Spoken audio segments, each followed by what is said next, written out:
As we continue to celebrate Black History Month, we introduce you to one of America's first Black self-made millionaires with a deep connection to the city of San Francisco.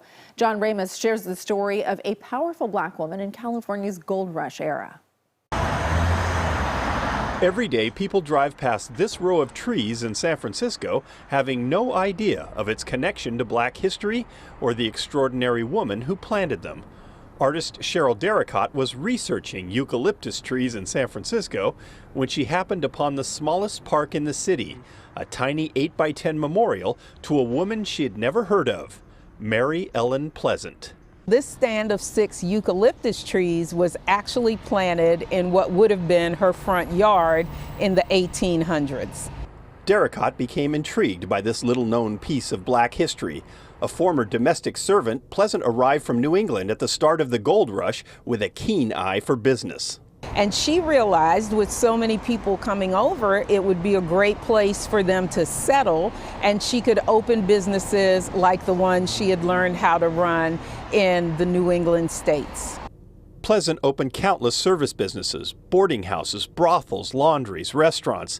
She quietly became a major property owner in the city, but because a Black woman had few rights, everything she purchased was under the names of white business partners.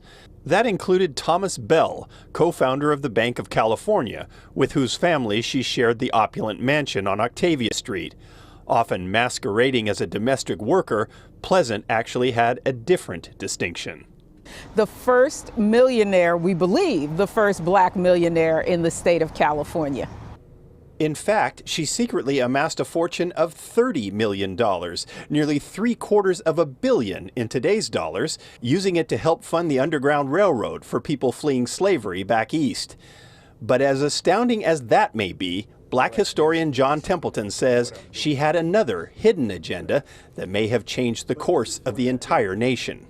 Marilyn Pleasant was part of an international network that was devoted to ending slavery in the United States. And she is probably the single most important person in their success.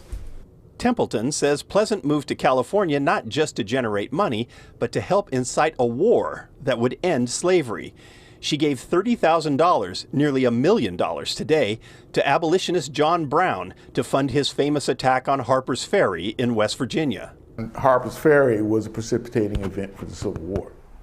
So she specifically caused the thing that led to the Civil War. When the Civil War began, California was governed by pro-Southern politics. But Templeton says that changed in 1862 thanks to the moneyed influence of San Francisco, and the wealth of the state suddenly became available to the Union war effort. The deciding factor in the Civil War was California's gold. She was the one that turned California's wealth toward the Union. And the fight against slavery. Yes. This woman, who helped start the war that would end slavery, eventually died penniless, relying on the hospitality of old friends. She lies now in this cemetery in Napa, under a headstone with the inscription Pleasant herself requested. She was a friend of John Brown. But in the city where it all happened, there is a living tribute, the eucalyptus trees she planted, shade provided by a woman who always worked from the shadows.